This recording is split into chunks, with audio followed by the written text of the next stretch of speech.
මගේ යාළුවන්ට හැමෝම හොඳින් ඉන්නව නේද? ඉතින් අද මම හරි සතුටින් මේ වීඩියෝ එක කරන්න. මොකද මගේ කලින් වීඩියෝ එක බලලා මට ලස්සන කමෙන්ට් එවලා තියෙනවා කට්ටිය. ඉතින් හරිම සතුටුයි. ඔන්න අද මම ප්‍රෙෂර් කුකර් එකේ කැකිරි ඇඹුලක් හදාගන්න යන්නේ. ප්‍රෙෂර් කුකර් එකේ උයන්න පුරුදු වුණාම ඉතින් අපිට ගෑස් ඉතුරු කරගන්නත් පුළුවන්. ඒ වගේම පුංචි කාලෙකින් ඉක්මනින් කෑම හදාගන්නත් පුළුවන්.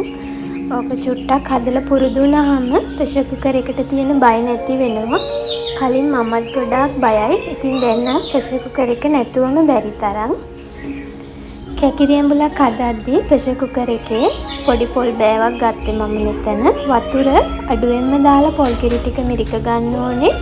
මොකද ඇඹුල හැදෙද්දි මේ කැකිරි වල තියෙන වතුරත් මේකට උනනකොට වතුර වැඩි වුණොත් එහෙම කැකිරි ඇඹුල දියරහ වෙනවා.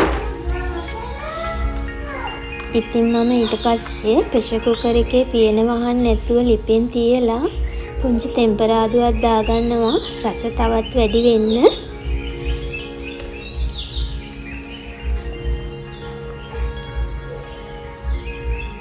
ඒකටම මිරිස් කුඩු 3-5 කහ ටිකක් දාලා ලුණුත් දාලා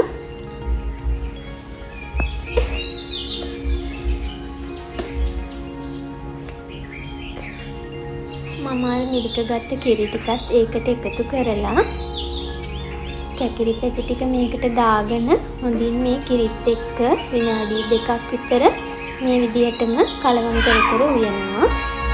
ඊට පස්සේ මේක ලිපෙන් තියද්දි පියන වහන්න එපා. ප්‍රෙෂර් කුකර් එක බිමට අරගෙන මේ කෑලි හොඳට හයි කරලා පියන වහගන්න. කොයි වෙලාවෙදිවත් ලිපේ තියද්දි පියන වහන්න එපා. ඉතින් ඊට පස්සේ මේක මේ වගේ මධ්‍යම ගින්දරේ තියාගෙන විසිල් 8ක් යනකල් මම තියාගත්තා. ඔය බලන්න ඉතින් හොඳට ලස්සනට ඇඹුල හැදිලා තියෙනවා. විනාඩි 10ක් වගේ පුංචි කාලයක් තමයි ඔකට ගියේ.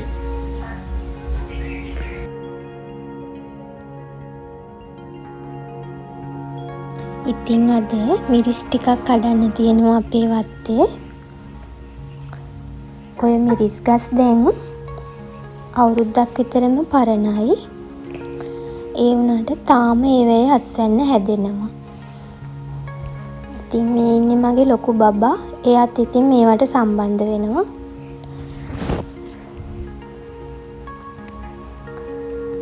අද අපිට මිරිස් කිලෝ 2ක් විතර කඩා ගන්න තිබ්බා මේ ගස් ටිකේ.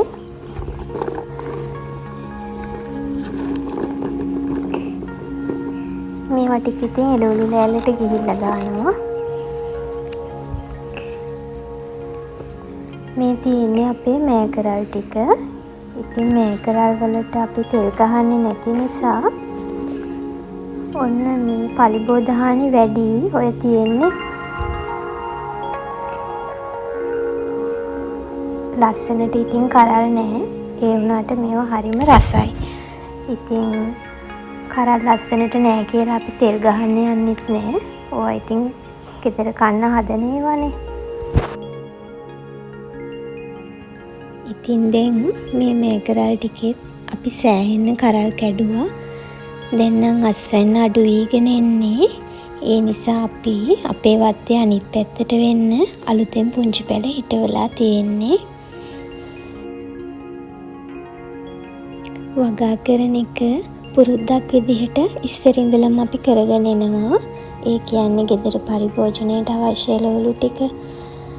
ඉතින් වත්තේ එක පැත්තක එළවලු ටික ඉවර වීගෙන එනකොට අපි අනිත් පැත්තට වෙන්න ආයෙත් අලුතෙන් හිටවනවා. ඒ පැත්ත ඉවර වීගෙන එද්දි ආයෙත් මේ පැත්ත සුද්ධ කරලා හිටවනවා. ඉතින් එහෙම තමයි. මේවා වැඩිපුර තියෙද්දි ළඟ ගෙවල් වල අයටත් දෙනවා.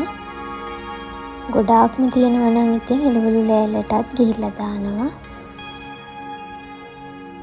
ඉතින් ඔය තියෙන්නේ මම කිව්වේ අර අලුතෙන් අපි වගා කරනවා කියලා. ඒ පැත්ත තමයි මම ඔයාලට මේ පෙන්නන්නේ. අපි මේ විදිහට බට දාලා වතුර මල් දාලා තියෙන්නේ. ඉතින් එතකොට වතුර දාන හරි ලේසි. වැල්ලේ කැරියාම ඉතින් ගානට වතුර ටික යනවා. මේවට ඉතින් ලොකු වියදමක් ගියේ නෑ. රුපියල් 2500ක් වගේ ගියා. ඔය ටිකට මේ විදිහට බට දාගන්න.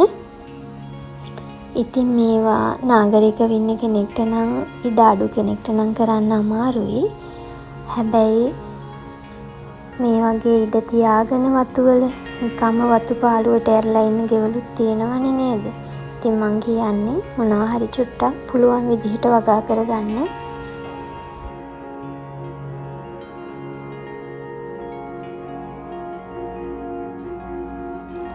මගේ කලින් වීඩියෝ බලපු අය දැක්කනේ මගේ බණ්ඩක්ක වගාව අවසන් අස්වැන්න දෙන්නේ ඒගොල්ලන් දැන්.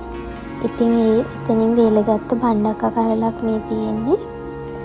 මේකේ ඇට ටික අරගෙන අලුත් වගා බිමේ හදන්න යන්නේ අපි.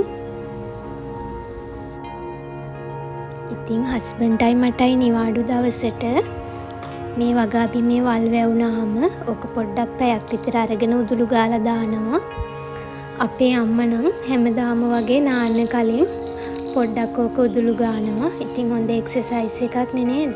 ගොඩක්ම වල් වැවිලා තියෙනවා නම් ඉතින් මේ පැත්තේ වැඩ කරන දවස් පඩියට වැඩ කරන මාමා කෙනෙක් හරි නැන්ද කෙනෙක් හරි එක්කගෙන ඉතින් සල්ලි දීලා ඔය ටික සුද්ධ කරගන්නවා. ඉතින් මට අවුරුදු 3ක දුවෙකුත් මාස 4ක පුංචි පුතෙකුත් ඉන්නවා. මේ දවස්වල මම වැඩට යන්නේ නැහැ. ප්‍රසූත නිවාඩු ඉන්නේ. ඉතින් ඒ නිසා වැඩිපුර කාලයක් වගාවට යොමු කරන්න වෙලාව තියෙනවා. වැඩට යද්දි නම් ඉතින් සෙනසුරාදා ඉරිදාට තමයි මේවා කරන්නේ. චූටි බබාලත් එකතු කරගෙන ඉතින් හරි සතුටින් මේ දේවල් කරනවා. ඉතින් කට්ටිය අහලා තිබුණනේ මම ඉන්නේ කොහෙද කියලා. මම ඉන්නේ අනුරාධපුරේ. ඉතින් ඔය තියෙන්නේ බීට් අනුරාධපුරේට හරියයිද කියලා නම් ෂුවර් නෑ. හදලා බලනවා ඉතින් අපිත් ඔය පළවෙනි පාරට බීට් හදන්නේ. ඉතින් එන්නකො ලස්සන තැනක් පෙන්වන්න මේ තියෙන්නේ අපේ ෆැෂන් වල. බලන්නකො දැන් මල් හැදිලා වැලපුරාම ලස්සනට ගෙඩිත් හැදිලා තාම ඉදිලා නෑ. මේක රතු ෆැෂන් එකක්. ඉතින් අපිට මැල්ලුමට ඕනේ කොළ ටික ඕකෙන් කඩා ගන්න පුළුවන්. සතියකට සැරයක් විතර ඕකේ මැල්ලුම හදනවා. ඉතින් මේවා වියදම් යන වැඩ නෙවෙයිනේ. අපේ දිනදා වේලට ඕනේ කොළ ටික කඩා ගන්න. ඉතින් ඔය වගේ වැලක් ඉඩ තියෙනවා නම් හදා ගන්න. බලන්නකෝ ඒක වත්තටත් ලස්සනයිනේ. අපේ ගමේ ගෙවල් ගාවයටත් මැල්ලුම් ඕන වෙද්දි ඉතින් අපේ වත්තට තමයි එන්නේ කොළ ඉල්ලන් යන්න. මේ වෙල හිටෙව්වේ හැබැයි අපේ අම්මා. ඉතින් එයාට ගෞරවය දෙන්න ඕනේ මේ වෙලාවේ. අම්මා හින්දා තමයි අපිට මේවා මේ විදිහට කරගෙන යන්න පුළුවන් වෙලා තියෙන්නේ. ඉතින් එහෙනම් මම අදට ගිහිල්ලා එන්නම්. මගේ ආදරණීය යාළුවෝ හැමෝම සතුටින් පරිස්සමෙන් ඉන්න.